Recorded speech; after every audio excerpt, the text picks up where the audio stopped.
뉴스 시작합니다. 김인수입니다. 국정원 지휘부가 전격 교체됐습니다.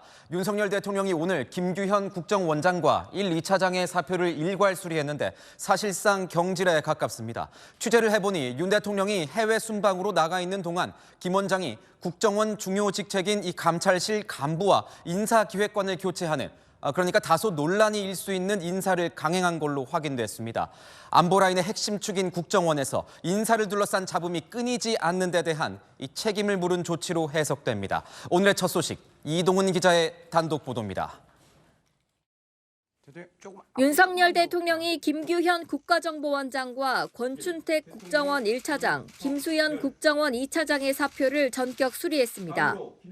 윤 대통령은 국정원 신임 1차장에는 홍장원 전 영국공사, 신임 2차장에 황원진 전 북한정보국장을 임명했습니다. 후임 국정원장 후보자는 지명하지 않았고 우선 홍 신임 1차장이 국정원장 직무대행 역할을 함께 수행하게 됩니다. 대통령실은 신임 1, 2차장은 해외 정보와 대북 정보의 잔뼈가 굵은 최고의 전문가들이라고 설명했습니다. 교체 배경은 지난 6월에 이어 또다시 인사 문제가 불거진 것이 영향을 미친 것으로 전해집니다. 김 전 원장이 윤 대통령의 순방 중인 어제 국정원 감찰실 간부와 인사기획관을 교체한 것이 결정적 이유가 된 것으로 알려졌습니다. 김 전 원장은 5개월 전에도 측근의 인사 전횡 논란이 불거져 대통령 재가까지 받았던 간부 인사가 번복되는 등 인사 파동 논란을 일으킨 바 있습니다. 이후에도 또 한 차례 측근의 인사 개입 정황이 발각돼 대통령실 공직기강 비서관실이 조사에 들어갔고 김 전 원장이 사의를 표명했는데 순방 중 다시 논란성 인사를 단행한 것으로 전해집니다. 후임 국정원장으로는 윤 대통령과 가까운 김용현 대통령 경호처장 등이 거론됩니다. 김 처장은 윤 대통령의 충암고 1년 선배로 수도방위사령관, 합동참모본부 작전본부장 등 군내 요직을 역임했습니다. 채널A 뉴스 이동훈입니다.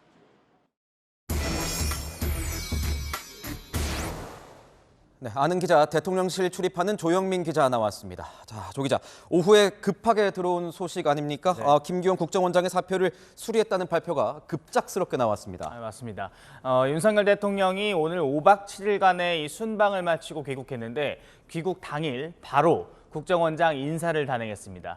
김규현 원장뿐만이 아닙니다. 앞서 리포트에서 보셨겠지만 해외 파트를 담당하는 이 권춘택 국정원 1차장, 또 대북 파트를 담당하는 김수현 2차장까지 이 국정원 고위직에 대한 물갈이성 인사를 단행한 겁니다.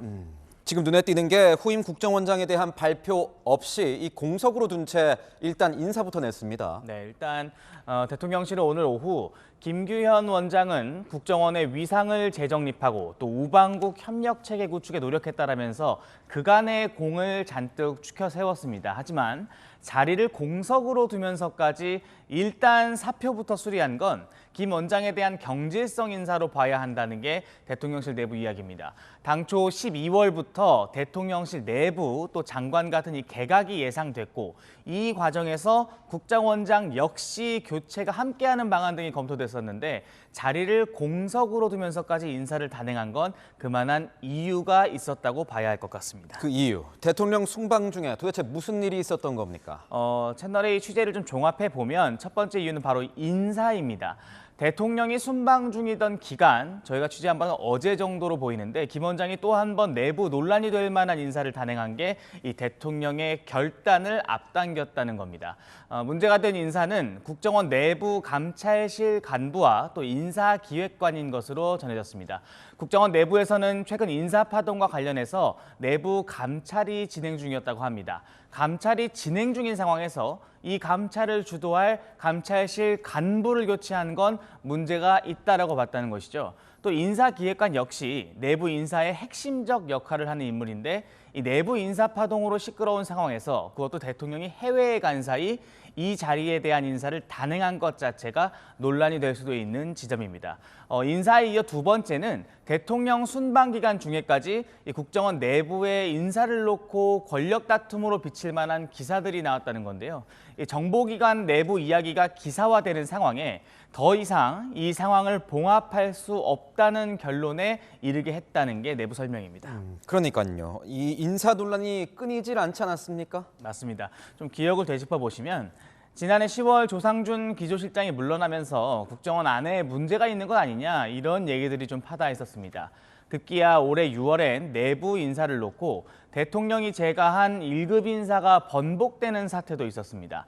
당시 김규현 원장의 거취 문제까지 불거졌는데 일단 대통령이 재신임했거든요. 하지만 최근 또 한 번 내부에서 이 인사를 놓고 잡음이 있었고 이 사실을 저희 채널A가 또 보도해드리기도 했었습니다.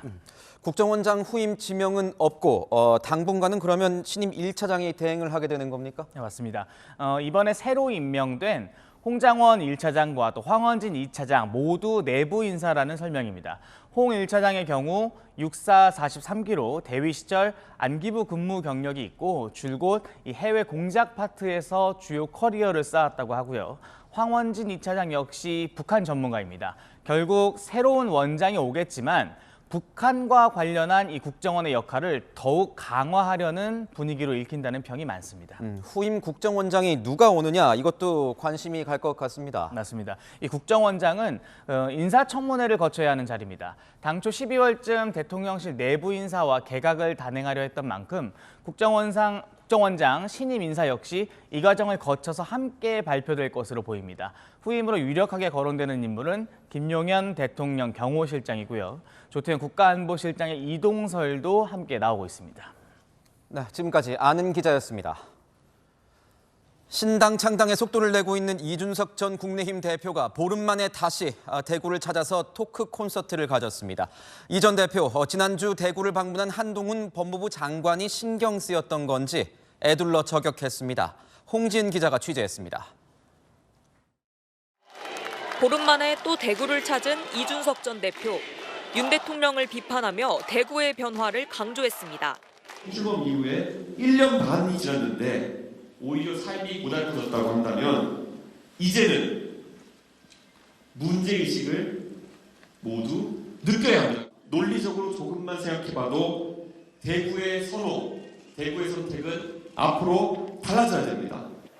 지난주 대구를 찾았던 한동훈 장관도 겨냥했습니다. 저는 평소에 대구 시민들을 대단히 깊이 존경해 왔습니다. 몇 주 새에 정말 고관 대작을 지내시는 분들이 대구를 드나들고 대구를 칭송하기도 하고요. 대구 시민의 그리고 경북 도민의 환심을 사려는 발언도 계속하는 것 같습니다. 제 뒤로 보이는 관객석은 1,300명을 수용할 수 있는데요. 이 전 대표 이곳을 지지자들로 채우면서 신당 창당 전 새 과시에 나선 걸로 해석됩니다. 잊지 못할 추억이 될 것 같습니다. 임영웅이 부럽지 않습니다. 한 달 뒤로 예정된 신당 창당을 늦추지 않겠다며 대구 현역 의원들의 대규모 물갈이를 전망했습니다. 안타깝게도 제가 예측하기로는 우리 12분의 대구 국회의원 중에서 제 생각엔 반수 이상이 아마 이번에 물갈이의 대상이 될지도 모릅니다. 대구에 출마할 경우 반개혁적 인사와 맞붙을 각오도 돼 있다며 대구 지역 12곳 어디든 출마 가능성도 열어뒀습니다. 채널A 뉴스 홍지은입니다. 혁신위원회의 이 험지 출마, 불출마 요구와 마주한 김기현 국민의힘 대표가 어제 자신의 지역구인 울산을 찾아 이런 말을 했습니다. 윤석열 대통령과 하루에 3-4번씩 전화를 하고 밤에도 만나 이야기를 나눈다. 이른바 윤심을 전면에 내세운 이 김 대표의 속내를 두고 정치적 해석들이 분분합니다. 공국진 기자입니다. 지역구인 울산에서 의정보고회를 연 김기현 국민의힘 대표. 윤석열 대통령이 가장 소통이 잘 된다는 말로 운을 띄웠습니다. 이명박 대통령, 박근혜 대통령, 지금 이제 윤석열 대통령이 이어지는데 제일 다정다감하고 말을 잘 통하는 소통이 잘 되는 사람.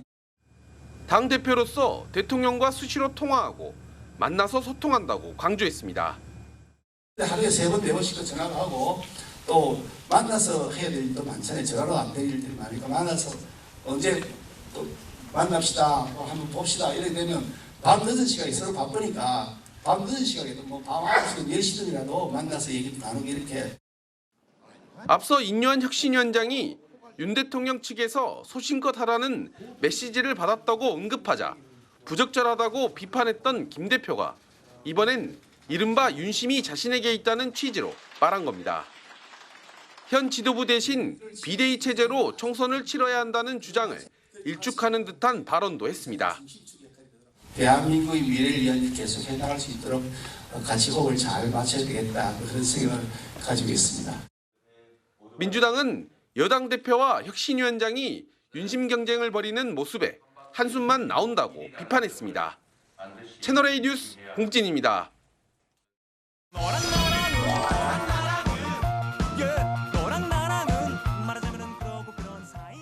네, 여랑야랑 정치부 유승진 기자와 함께하겠습니다. 첫 번째 주제 보겠습니다. 김기현은 왜? 조금 전 의정보고회에서 나온 이 윤심 발언을 말하는 겁니까? 네, 그렇습니다. 어제 김기현 대표는요, 자신의 지역구인 울산에 내려가서 의정보고회를 3차례나 열었고 또 윤심까지 강조를 했죠. 이준석 전 대표는 이걸 이렇게 해석을 하더라고요. 아마 제 생각에는 큰 결단을 앞두고 사전에 지지자들과의 만남을 하고 있는 것이 아닌가 하는 생각이 듭니다. 그래서는 김기현 대표가 명예로운 판단을 할 것이다. 그러니까 이게 혁신위가 요구하는 용퇴를 거부하는 게 아니라 어떻게 보면 오히려 결단을 앞두고 있다 이런 해석인 겁니까? 네, 당 안팎에서도 비슷한 해석이 나오고 있습니다. 윤상현 국민의힘 의원도요, 김 대표 나름대로 희생이 생각이 있는데 지금 나오면 너무 빠른 카드라고 말했습니다. 여권 관계자들의 이야기를 한번 종합을 해보면요. 혁신이 요구에 떠밀리는 것보다는 자발적인 희생의 의미를 극대화할 수 있는 극적 시점을 노리는 것 아니겠냐 이런 분석이 나옵니다. 극적 시점이라 좀 더 지켜봐야 되겠군요. 자, 다음 주제 보겠습니다. 원희룡, 한동훈 두 장관이 보입니다. 네, 두 장관 모두 이 내년 총선 출마설로 최근에 핫한 인물이잖아요. 제가 따져보니까 공통점이 참 많았습니다. 먼저 서울대 법대 출신의 선후배이고요. 검사로 경력을 시작한 법조인 출신의 또 윤 대통령과의 인연도 깊습니다. 게다가 거침없는 화법까지도 닮았더라고요. 이재명 대표 민주당 간판 걸고 붙읍시다. 이게 민주주의다, 멍청하고 이렇게 얘기했죠. 이게 민주당이다, 멍청하. 이렇게 하는 게 국민들이 더 잘 이해하실 것 같아요. 그렇다면 두 장관의 다른 건 뭡니까? 네, 바로 총선 출마설에 대한 말과 태도입니다. 만일에 총선에 임해야 한다면 국민과 우리 당을 위해서 필요로 되는 일이라면 어떠한 도전과 희생이라도 제가 그 부분에 대해서 충분히 지금까지 말씀드렸다라는 걸로 답을 가져가겠습니다. 원 장관이 조금 더 거리낌 없이 말하죠. 제가 지난주에 두 장관을 모두 만나봤거든요. 그런데 스타일도 달랐습니다. 원 장관은 기자들과 짧은 사담도 나누고 또 스킨십도 거침이 없었는데요. 한 장관은 브리핑 직전까지 국회에서 자신에 대해서 어떤 말들이 오갔는지 체크를 하고 답변도 미리 대비하는 그야말로 철저하다 이런 인상을 풍겼거든요. 출마가 기정사실화된 정치인 출신 원 장관과 다르게 한 장관에게는 타이밍, 그러니까 등판 시점이 중요하기 때문에 전략적 모호성을 유지하는 것이 유리하다는 분석이 나옵니다. 전략적 모호성이라는 분석이군요. 자, 마지막 주제 보겠습니다. 이재명의 선택은 이건 무슨 선택을 말하는 겁니까? 네, 바로 내년 총선에 적용할 비례대표제입니다. 이재명 대표가 선택할 수 있는 카드는 2개가 있습니다. 지난 총선 때 도입한 준연동형 비례대표제를 유지하는 것과 또 과거 병립형 제도로 돌아가는 것인데요. 가장 큰 차이는 바로 위성정당입니다. 연동형 비례대표제 결단을 촉구하며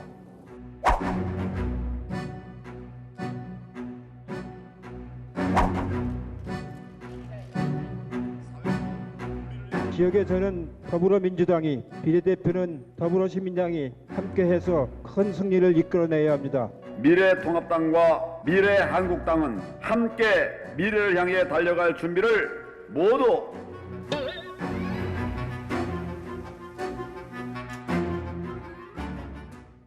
지난 총선 당시 이 위성정당 논란, 그러니까 이 현행 제도를 유지하면 내년에도 또 반복이 되는 겁니까? 네, 국민의힘은요, 그래서 위성정당 논란이 없는 과거의 병립형으로 돌아가자 이렇게 주장을 하면서 현행 제도가 유지되면 위성정당을 만들 가능성이 크다고 시사하고 있습니다. 야권의 조국, 송영길 신당설 모두 비례정당을 노리는 거거든요. 민주당도 위성정당 만드는 거 아니냐 이렇게 보실 수도 있겠지만 약속을 해놓은 게 있습니다. 국민들의 주권 의지가 제대로 정치에 반영될 수 있도록 위성정당을 불가능하게 만드는 조치들도 필요하지 않겠냐는 생각을 합니다. 과거 방식으로 돌아가면 소수정당 진입은 어려워지고 거대 양당엔 유리한 거군요. 네, 그렇습니다. 거대 양당에게는요, 한 석이라도 더 가져가기 위해선 과거 병립형이 모두 유리합니다. 대신 그만큼 정의당 등 소수 정당들이 반발을 할 거고 또 야권 연합에도 동력이 떨어지겠죠. 게다가 정치 혁신을 역행한다 이런 비판도 감수해야 합니다. 당장 다음 달 12일부터 총선 예비 후보 등록이 시작되는 만큼 여야가 이제 결정해야 할 때입니다. 어느 쪽이든 국민들의 뜻을 명확하게 반영해야 하겠습니다. 네, 지금까지 여랑야랑이었습니다. 가자 지구에서 포성이 멎은 지 오늘로 사흘째입니다. 이스라엘 인질과 팔레스타인 수감자 2차 막교환은 우여곡절 끝에 7시간이나 늦춰져 이뤄졌습니다. 죽은 줄만 알았던 9살 딸이 살아서 돌아오는 기적 같은 가족 상봉도 이뤄졌습니다. 정다은 기자입니다. 무장하고 복면을 쓴 하마스 대원들이 이스라엘 인질들을 국제적십자위원회에 인계합니다. 인질로 붙잡힌 모녀도 목발을 짚은 여성도 차량에 올라탑니다. 이스라엘로 돌아오는 모습을 생중계로 지켜본 인질 가족들은 악몽 같던 50일을 끝내고 박수를 칩니다. 교전 중지 이틀째인 현지 시간 어제 오후 11시쯤 이스라엘 국적 13명과 태국인 4명이 2차로 석방됐습니다. 당초 예정됐던 시간보다 약 7시간 늦어졌습니다. 하마스 측이 이스라엘이 합의를 지키지 않았다면서 인질 석방을 연기했기 때문입니다. Allowing the trucks of aid to reach the northern part of Gaza. Out of 200 trucks, we did not reach till now 70 trucks. 하지만 카타르와 이집트가 급히 중재에 나서 합의는 다시 이행됐습니다. 가까스로 풀려난 인질 가운데 9살 소녀 에밀리도 포함돼 다시 아버지 품에 안겼습니다. 지난달 외동딸이 숨진 줄 알고 차라리 다행일 수 있다며 흐느끼던 아버지의 인터뷰에 전 세계는 전쟁의 비극을 다시 깨달았습니다. I went yes and smiled because that is the best news of the possibilities that I knew was a blessing, an absolute blessing. 이스라엘도 곧이어 동예루살렘과 요르단강 서안지군의 교도소에 수감됐던 팔레스타인 수감자 39명을 석방했습니다. 이스라엘과 하마스는 교전 중지 사흘째인 오늘도 인질과 수감자 맞교환에 나설 예정입니다. 채널A 뉴스 정다은입니다. 서울 강남 룸살롱 여실장을 통해서 배우 이선균 씨 등에게 마약을 공급한 혐의를 받는 현직 의사가 내일 구속 심사를 받습니다. 이선균 씨에 대한 2차 마약 검사 결과도 음성이 나온 상황에서 이번 구속영장까지 기각이 된다면 경찰 수사가 미궁에 빠질 수 있다는 우려도 나옵니다. 강병규 기자의 보도입니다. 배우 이선균 씨에게 마약을 제공한 혐의를 받는 의사 A씨의 구속영장 심사가 내일 열립니다. 경찰은 A씨가 강남 융업소 실장 B씨를 통해 이씨 등에게 마약을 공급한 것으로 보고 있습니다. 경찰은 지난 9일 A씨의 병원을 압수수색해 휴대전화와 의료 기록 등을 확보했습니다. 이선균 씨하고 권지용 씨 처방 기록은 확인됐나요? 융업소 실장 B씨는 필로폰 투약과 대마초 흡연 혐의 등으로 이미 구속 기소됐습니다. 하지만 이 씨와 가수 권지용 씨는 마약 투약을 부인하는 상황. 마약 투약 혐의 인정하셨나요? 예, 그것 또한 다 솔직하게 제가 기억하고 있는 거 다 사실대로 다 말씀드렸습니다. 음성으로 나왔고요. 정밀 검사 또한 일단은 긴급으로 요청은 드린 상태이고. 실제로 이선균 씨는 간이 시약 검사에 이어 모발, 채모 정밀 검사에서도 모두 음성 판정을 받았고 권 씨 역시 간이 시약 검사를 비롯해 모발과 손발톱 정밀 감정에서 음성 판정을 받았습니다. 인천경찰청이 수사나 내사 중인 인물 10명 가운데 현재 마약 투약 혐의로 검찰에 넘겨진 건 유흥업소 실장 B씨뿐입니다. 채널A 뉴스 강병규입니다.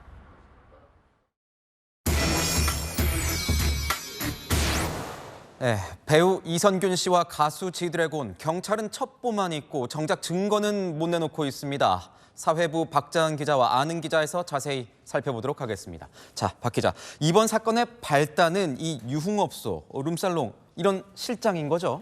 네, 그렇습니다. 이선균 씨와 마약을 함께 했고 이후 이것을 빌미로 협박받고 있다면서 이 씨에게 3억 원을 달라고 요구한 인물입니다. 특히 여 실장 A 씨의 휴대폰이 지금까지 판도라의 상자로 역할을 해왔는데요. 두 사람의 SNS 대화를 보면 여 실장 A 씨는 이선균 씨에게 케타민, 대마를 투약한 사실을 이 씨의 지인에게 말했다면서 대화창에 마약 2개 이름을 나열합니다. 또 이 씨가 대마를 했다는 취지로 이 씨와 통화하기도 했습니다. 대화 내용만 보면 이 씨가 마약을 한 것처럼 보이는데 정작 여 실장에게서는 대마와 케타민이 검출됐지만 이선균 씨는 정밀 검사에서까지 모두 음성이 나왔습니다. 상황이 이렇다 보니까 이선균 씨도 강하게 나오고 있다고 들었습니다. 네, 그렇습니다. 어제 이 씨는 변호인을 통해서 마약 투약 자체가 사실이 아닐 수 있다고 밝혔습니다. 2차 감정까지 음성이 나오면서 처음 경찰 조사 때와는 다른 입장을 낸 건데요. 지난 4일 경찰 조사에선 여 실장 A 씨가 나를 속이고 약을 줬다며 마약인 줄 몰랐다 취지로 진술했었죠. 모르고 했다 해서 안 했을 수 있다로 입장이 바뀐 겁니다. 채모 감정으로는 1년 이전의 투약 사실을 입증하기 어렵다는 한계가 있지만 현재로선 이 씨가 마약을 했다는 어떠한 물증도 찾기 어렵습니다. 여 실장 A 씨는 2명의 연예인이 추가로 마약을 한 것 같다면서 진술한 것으로 알려졌지만 경찰은 추가 수사 대상자가 없다면서 선을 긋고 있습니다. 함께 수사선상에 올랐던 이 지드래곤도 헛다리를 짚은 겁니까? 네, 지드래곤 씨도 모발과 손발톱 감정에서 모두 음성이 나왔죠. 여 실장 A 씨는 지인들에게 지드래곤 씨가 업소에 자주 온다면서 몰래 촬영해 영상을 보내거나 자신을 찾는다며 자랑까지 하게 했는데요.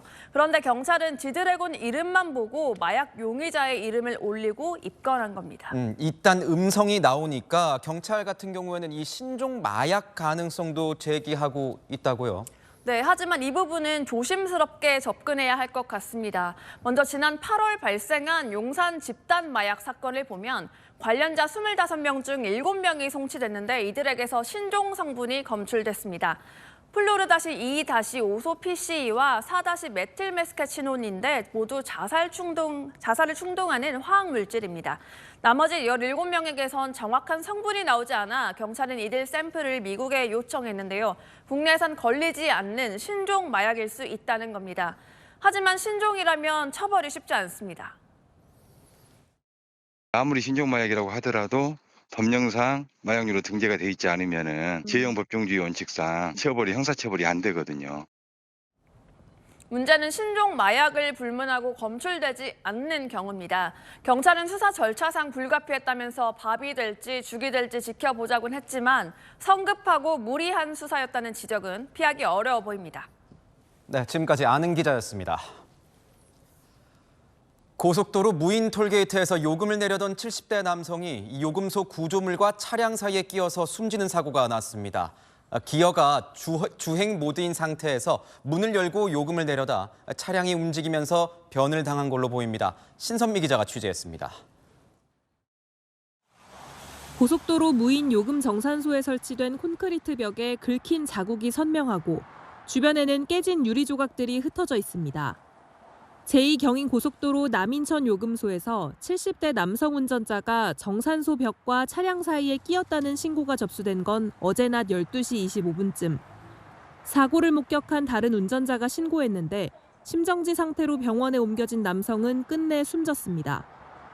SUV 차량을 몰던 남성은 무인 정산기에서 교통카드로 요금을 내기 위해 차문을 열고 몸을 반쯤 밖으로 내놨다가 변을 당했습니다.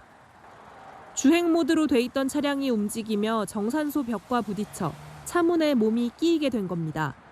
운영석 문을 열고 이제 그 요금 수락 관련해서 문을 보시려고 몸을 나오신 상태에서 이제 차가 앞으로 진행이 돼버리니까 고속도로, 주차장 등의 무인 정산기가 늘면서 차문을 열고 요금을 계산하는 모습을 쉽게 볼 수 있습니다. 전문가들은 각별한 주의를 당부합니다. 반드시 파킹한 상태에서 내려서 정산을 한 다음에 출발을 하는 것이 안전하겠습니다. 특히 경사로에서 요금을 계산할 때는 사이드 브레이크도 채우라고 강조했습니다. 채널A 뉴스 신선미입니다. 허경영 국가혁명당 대표가 운영하는 종교시설에서 80대 남성이 숨졌습니다. 이 남성은 숨지기 전 허 대표가 만병통치약으로 홍보해온 이른바 불로유를 마신 걸로 알려져서 경찰이 수사에 나섰습니다. 김지윤 기자의 보도입니다. 허경영 국가혁명당 명예대표의 종교시설로 불리는 경기 양주시의 하늘궁. 지난 23일 오전 10시 반쯤 이곳 숙박시설에서 80대 남성이 숨졌다는 신고가 접수됐습니다. 아버지가 돌아가셨는데 하늘궁에서 제공하는 불로유를 마셨다는 내용이었습니다. 불로유는 시중에 파는 우유에 허경영 대표 사진 스티커를 붙이거나 이름을 적은 걸 의미합니다. 그간 허 대표는 이게 불로장생 만병통치약이라고 홍보해왔습니다. 우유 이건 몇 억년 가도 이대로 있어. 썩지도 않고 굳지도 않고 물로 있죠. 그죠? 그러면 이거는 허경영을 써놓은 거야. 불로유가 불로초다. 평소 지병을 앓고 있던 남성은 지난 봄부터 불로유를 마셔온 걸로 알려졌습니다. 그러다 숨지기 이틀 전 부부가 함께 하늘궁에 입소했고 이들이 머물던 방에선 허경영 대표 스티커가 붙은 불로유 여러 병이 발견됐습니다. 허경영 대표는 남성이 불로유를 먹고 숨진 게 아니라며 강하게 부인했습니다. 허 대표는 사망 사건과 불로유는 관련이 없다며 남성은 새벽에 침대 아래로 떨어져 숨진 걸로 안다고 전했습니다. 경찰은 유족 요청에 따라 남성의 부검을 실시하고 숙소에서 발견된 불로유 역시 성분을 검사할 예정입니다. 채널A 뉴스 김지윤입니다. 아내를 살해하고 잠적한 40대 남성이 사흘 만에 자수했습니다. 그동안 산에서 숨어 지내왔는데 아내 잔소리를 듣고 홧김에 범행을 저질렀다고 진술했습니다. 이기상 기자가 보도합니다. 의정부의 한 빌라촌. 40대 여성이 숨진 채 발견된 건 지난 23일. 친구 집에서 자고 온 딸이 엄마 방문이 잠겨있고 부모들 다 연락이 안 된다며 신고했는데 경찰은 여성과 함께 있다가 딸이 오기 직전 집을 나선 남편을 살해 용의자로 추적해왔습니다. 남성은 잠적 3일 만인 오늘 새벽 이곳 경찰서 민원실을 찾아와 자수했습니다. 집을 나설 때와 같은 옷을 입은 채 수염까지 기른 남성은 민원실에 도착해 말없이 물을 마신 뒤 당직자에게 호원동 사건 때문에 왔다고 말했습니다. 경찰 조사에서는 살해 혐의를 모두 인정했습니다. 돈을 벌어오라는 아내의 잔소리에 홧김에 살해했다는 것입니다. 부부는 평소에도 싸움이 잦았던 것으로 알려졌습니다. 이쪽에 아파트 사람들이 그래. 뭐지 시끄러웠대. 맨날 싸웠대. 남성은 범행 후 극단적 선택을 위해 도봉산과 불암산 등을 올랐지만 실행은 못했다고 진술했습니다. 경찰 추적이 두려워 휴대전화는 집에 숨겼고 주머니에 있던 현금 7,000원으로 허기를 달랜 것으로 조사됐습니다. 조사를 종결한 경찰은 오늘 구속영장을 신청했습니다. 채널A 뉴스 이기상입니다. 서울 강남구, 서초구, 송파구, 서울 부동산 가격, 그러니까 이 집값의 선행 지표로 여겨지는 강남 3구 아파트 거래량이 한 달 새 3분의 1로 토막났습니다. 경기 침체, 고금리 영향으로 이 매물 자체가 줄어들면서 집값이 본격 조정에 접어드는 것 아니냐는 분석이 나옵니다. 박지혜 기자가 보도합니다. 서울 서초구의 아파트 단지입니다. 지난 8월 34억 원에 거래됐던 전용 면적 78제곱미터가 지난달 거래에서는 3억 원이 떨어졌습니다. 서울 강남 3구 아파트 가격이 하락세로 돌아서면서 집을 내놓는 사람도 줄었습니다. 근데 여기는 떨어지면 거래가 안 돼요. 떨어지는 것 같으면 잠기더라고요. 고금액에서 버티는 거죠. 11월 셋째 주 기준 서울 아파트 값은 0.03%로 상승폭이 둔화됐습니다. 강남구는 마이너스 0.02%로 지난 4월 이후 첫 하락세로 돌아섰습니다. 서초와 송파도 상승세가 꺾였습니다. 실제 거래량을 살펴봤더니 이달 들어 오늘까지 서울 아파트 거래량은 734건으로 지난달 대비 크게 줄었습니다. 특히 강남 3구 거래량은 83건으로 지난달 3분의 1에도 못 미치는 상황입니다.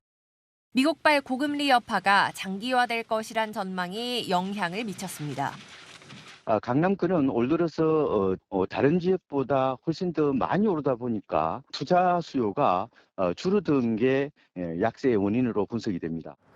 부동산 시장에서 선행지표 역할을 했던 강남구 아파트값이 주춤하며 다른 지역도 조정을 받을 것이란 관측이 나옵니다. 채널A 뉴스 박재입니다. 연말을 앞두고 뮤지컬 등 공연 티켓 가격이 천정부지로 뛰고 있습니다. 티켓 한 장이 20만 원에 육박하는 작품이 한둘이 아닙니다. 문화생활의 지갑을 열기도 점점 부담스러워지고 있습니다. 송정현 기자입니다. 최근 뮤지컬을 예매한 한수진 씨. 공연을 즐겨보지만 매년 오르는 티켓 가격은 부담입니다. 14만 원대에서 16만 원, 18만 원 이런 식으로 계속 꾸준히 오르더라고요. 그냥 왜 이렇게 가격이 많이 올랐지? 이 뮤지컬 티켓 VIP석 가격은 18만 원. 수수료 4천 원을 포함해 2명이 함께 보면 36만 원을 넘습니다. 지방에서 올라올 때 교통비까지 포함하면 한 10만 원 정도 더 해야 하니까 학생들 입장에서는 부담이 되는 것 같아요. 올해 공연예술 관람료는 지난해보다 6.3% 올랐습니다. 같은 기간 소비자 물가지수보다 더 큰 폭으로 오른 겁니다. 티켓 예매 사이트의 뮤지컬 상위 5개 작품 티켓값은 20만 원에 육박합니다. 공연 소품비, 제작비 등이 올랐다지만 2년 전과 비교하면 최대 3만 원이 올랐습니다.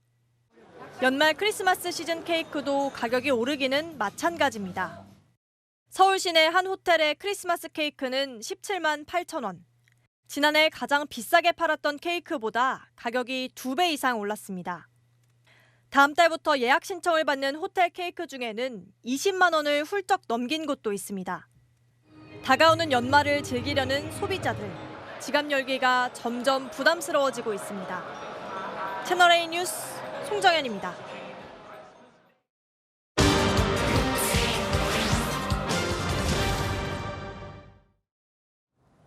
어느 나라 어떤 식탁에서 만나도 낯설지 않은 음식이 있습니다. 바로 라면입니다. 전 세계에서 한 해 동안 소비되는 라면 무려 1,200억 인분이 넘습니다. 라면이 이렇게 글로벌 푸드로 도약한 배경엔 한류의 영향도 적지 않다고 합니다. 세계를 보다 김재혁 기자입니다. 말레이시아 야시장에서 명물이 된 라면 오믈렛. 우리 매운 라면 제품에 달걀과 소시지, 치즈까지 곁들여 든든한 한 끼가 됐습니다.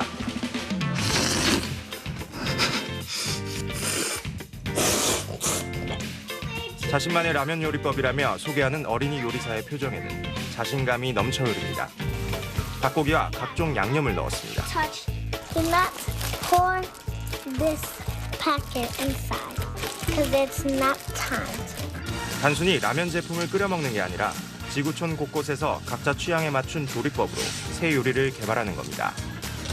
Guys, I'm done with everything. Now I'm gonna taste my masterpiece. Look at you.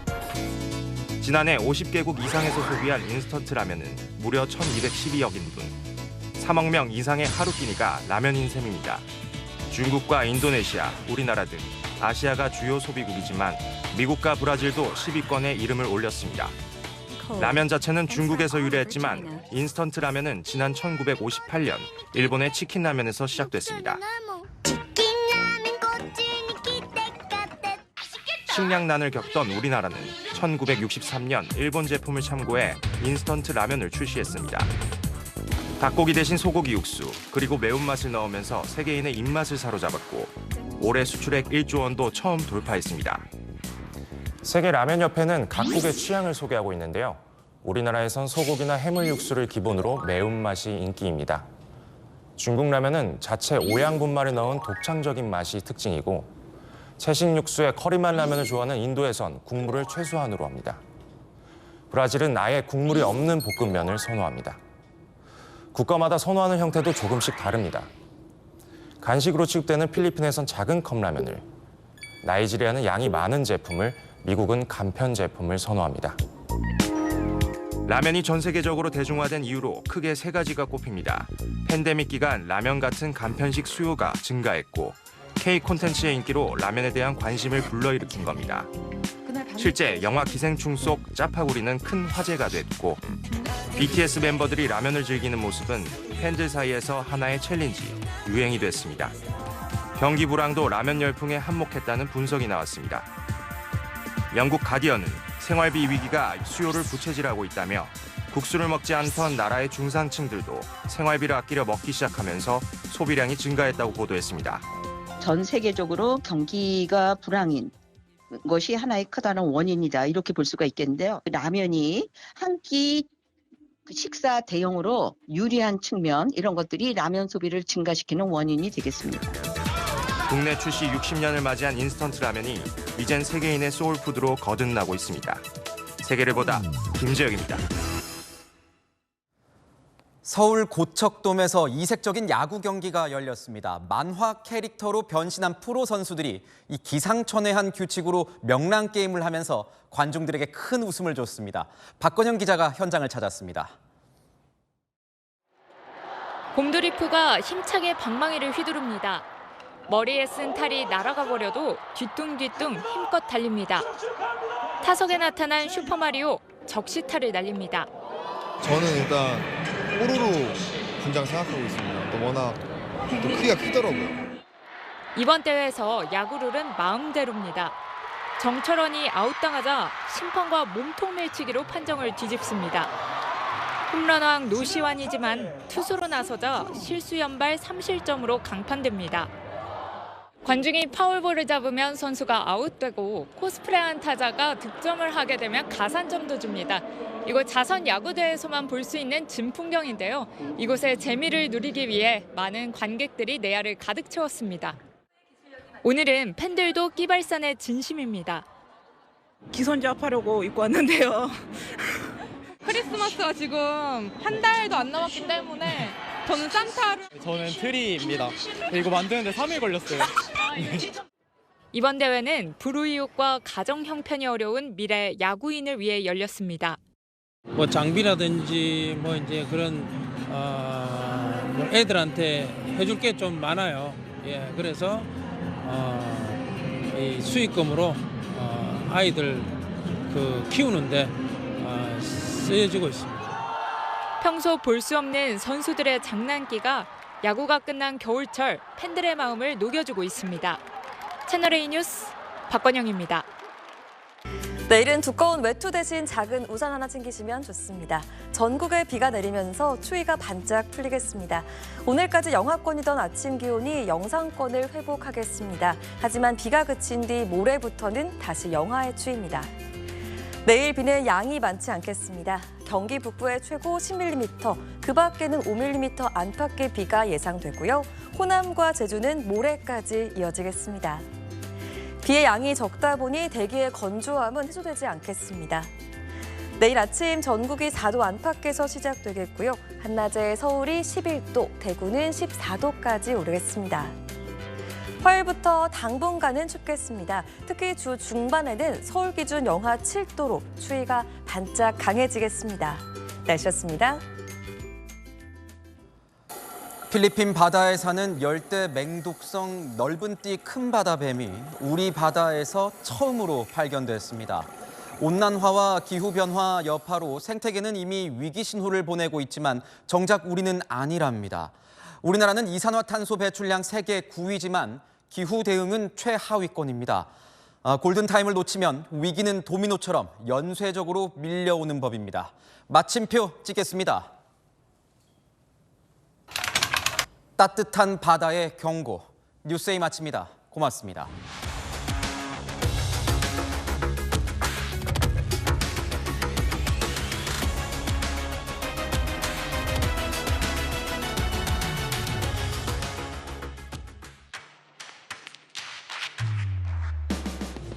당신의 아침을 여는 보이는 라디오 정치 시그널. 시사 보도의 최강자 김진의 돌직구쇼. 돌직구쇼의 연장전 더 나바. 생생한 뉴스 현장을 전한다. 뉴스엘 라이브. 시사 보도의 강력한 한방, 강력한 4팀.